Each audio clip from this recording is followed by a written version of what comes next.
মৰমৰ ছাত্ৰ-ছাত্ৰীসকল, আজি আমি উৎপাদক আৰু গুণিতকৰ বিষয়ে শিকিম।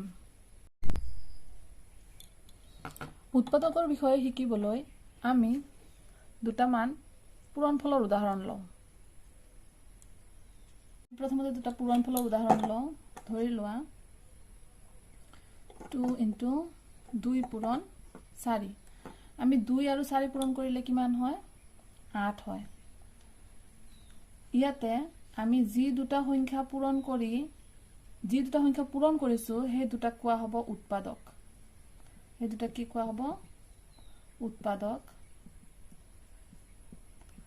আৰু এই সংখ্যা দুটা পূৰণ কৰি যিটো পাইছো সেইটো কোৱা হ'ব গুণিতক। ধৰিব পাৰিছানে? যি দুটা সংখ্যাক পূৰণ কৰিছো সেই দুটা হ'ব উৎপাদক, আৰু যিটো সংখ্যা পাইছো পূৰণ কৰি সেইটো হ'ব গুণিতক। এই 8ক 2 আৰু 4ৰ গুণিতক বুলি ক'ম, আৰু 2 আৰু 4ক 8ৰ উৎপাদক বুলি ক'ম। একেদৰে আমি আৰু এটা উদাহৰণ লওঁ। 5 পূৰণ 2, 3 দিওঁ, 5 3 গুণ 15। ইয়াতে তোমালোকে ক'ব পাৰিবা উৎপাদক কোনটো হ'ব? 5 আৰু 3 হ'ব 15ৰ উৎপাদক। 5 আৰু 3 হ'ব কি? 15ৰ উৎপাদক। আৰু 15 হ'ব কি? 5 আৰু 3ৰ গুণিতক। আমি আৰু দুটামান উদাহৰণ লওঁ। ধৰি লোৱা 3 পূৰণ 8। 3 8 গুণ 24। ইয়াতে চাবা আমি কি কৰি আছো? 3 আৰু 8 পূৰণ কৰি 24 পাই আছো। গতিকে 3 আৰু 8 হ'ব কি? 24ৰ উৎপাদক। আৰু 24 হ'ব কি?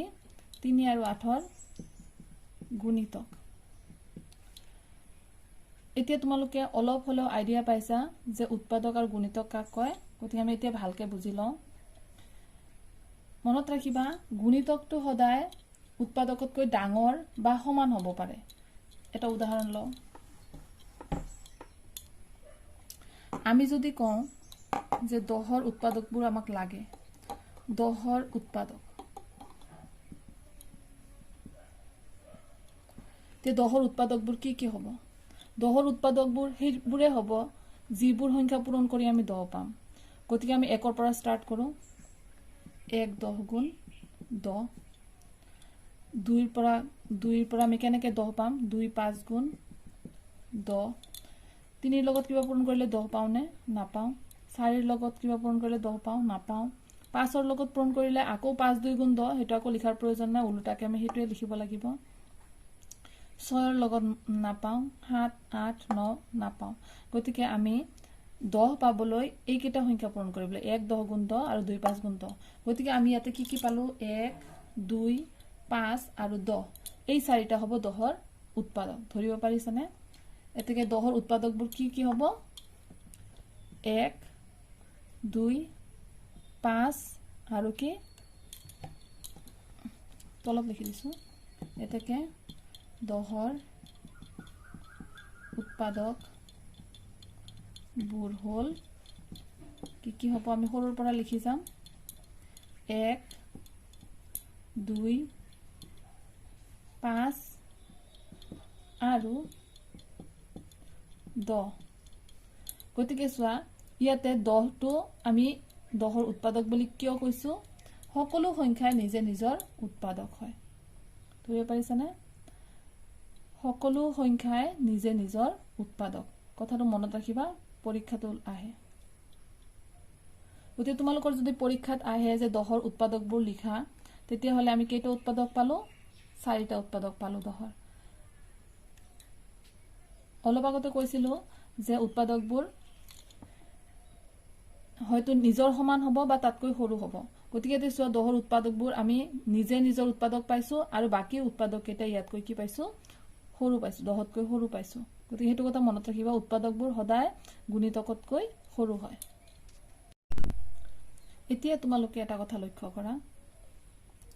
ইয়াতে মই চোৱা পূৰণ এটা লিখিছো 1ৰ ঘৰৰ। তোমালোকে 1 2 গুণ 2 পোৱা। ইয়াতে 2টো হ'ল গুণিতক, 1 আৰু 2 2ৰ উৎপাদক। 3 হল গুণিতক এই গোটেইবোৰ আমি কি পাইছো গুণিতক পাইছো কাৰ গুণিতক এই 3 টো 1 আৰু 3 ৰ গুণিতক এই 4 টো 1 আৰু 4 ৰ গুণিতক 5 টো 1 আৰু 5 ৰ গুণিতক 6 টো 1 আৰু 6 ৰ গুণিতক তেনেকে গোটেইবিলাক কি যি দুটা সংখ্যা কৰিছো তাৰ গুণিতক হয় গতিকে তোমালোকে এটা কথা লক্ষ্য কৰা যে এই সংখ্যাবিলাকৰ উৎপাদক এইবোৰ যি দুটা পূৰণ কৰিছে এইকেইটা হল উৎপাদক এইকেইটা কি এইকেইটা হল উৎপাদক উৎপাদক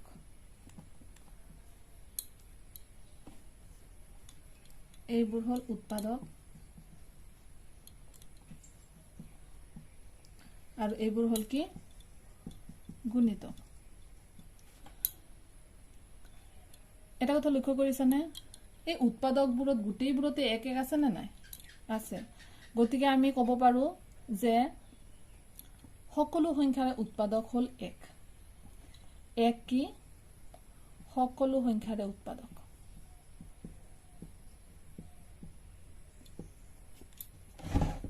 এক হল সকলো সংখ্যাৰ উৎপাদক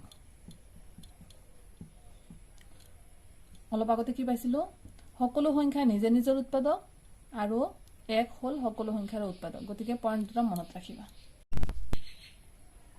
গতিকে তোমালোকৰ কেইটামান হোমৱৰ্ক থাকিল উৎপাদক নিৰ্ণয় কৰা বা উৎপাদক উলিওৱা তলত দিয়াবোৰৰ উৎপাদক উলিওৱা ইয়াতে এক নম্বৰটো দিছো 12 45 50 18 32 আৰু 16 এই ছয়টাৰ তোমালোকে উৎপাদক উলিয়াবা কেনেকৈ উলিয়াবা মই দেখাই দিছো চোৱা এটা উদাহৰণ প্ৰথম এক নম্বৰটো মই কৰি দিছো চাবা তোমালোকে কি কি পূৰণ কৰিলে 12 পাবা একৰ পৰা ষ্টাৰ্ট কৰিবা 1 12 গুণ 12 একৰ পিছত 2 আহে 2 6 গুণ 12 2 ৰ পিছত 3 3 4 গুণ 12 3 ৰ পিছত 4 আহে 4 আহিলে আকৌ 4 3 গুণ 12 হৈ যাব উল্টাকে আমি হেতুৱে লিখিব লাগিব 3 4 গুণ 12 লিখো বা 4 3 গুণ 12 লিখো একে কথা গতিকে হেতু লিখাৰ আমাৰ দৰকাৰ নাই 5 ৰে একো পূৰণ কৰিলে 12 নাপাও 6 ৰে পূৰণ কৰিলে আকৌ এটো উল্টাই লিখিব লাগিব গতিকে লিখাৰ দৰকাৰ নাই 7 ৰে নাপাও 8 ৰে নাপাও গতিকে এইকেইটা আমাৰ হ'ব 12 ৰ উৎপাদক এতেকে 12 ৰ উৎপাদক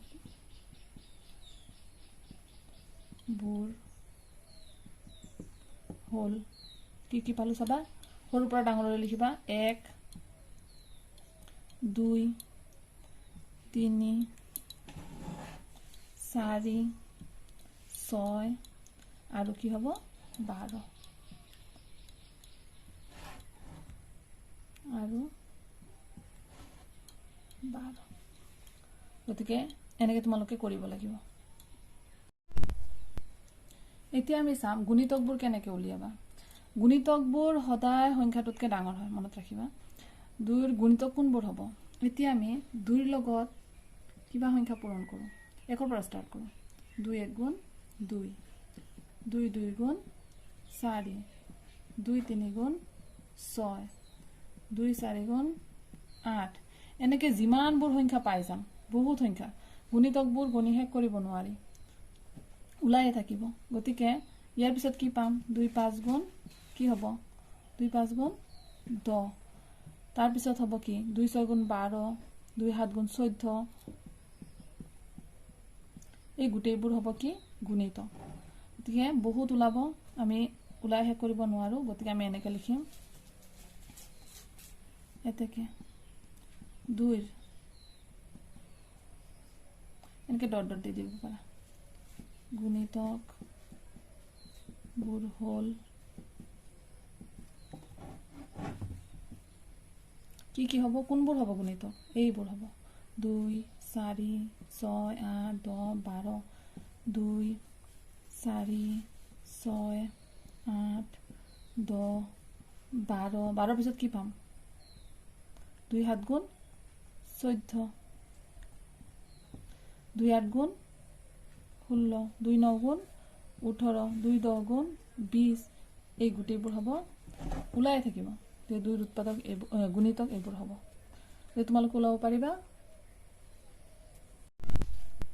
যে তোমালোকে এনেকৈ কৰিব লাগিব মই কেইটামান তোমালোকক হোমৱৰ্ক দিও গুণিতক উলিয়াব গতিকে তোমালোকৰ এই কেইটামান হোমৱৰ্ক থাকিল তোমালোকে পজ মাৰি লিখি লবা হোমৱৰ্কটো আৰু ইয়াতে তোমালোকৰ মই এটা কৰি দিছোঁ 1 নম্বৰটো কৰি দিছোঁ চাবা ইয়াতে চাবা মনত ৰাখিবা তোমালোকৰ গুণিতক বহুত ওলায়ে থাকিব গতিকে তোমালোকৰ নিৰ্দিষ্টকৈ দিয়া থাকিব যে কেইটা ওলাব লাগে সেইকাৰণে 5টা দিয়া হৈছে তে 5টা ওলালে হৈ যাব তাতকৈ বেছি ওলাব নালাগে গতিকে চাবা কেনেকৈ ওলাম 3 গুণিতক কোনবোৰ হ'ব 3 লগত যিকোনো সংখ্যা পূৰণ কৰিলে আমি যেটো পাওঁ তে 3 লগত 1 পৰা ষ্টাৰ্ট কৰোঁ বা 2 পৰা ষ্টাৰ্ট কৰিব পাৰা 3 1 গুণ 3 3 2 গুণ 6 3 3 গুণ 9 3 4 গুণ 12 3 5 গুণ 15 গতিকে গুণিতক কোনবোৰ হ'ব এইবোৰ হ'ব 3 গুণিতক এতেকে 3 5টা গুণিতক হল কি হ'ব 5টা পালো আমি 3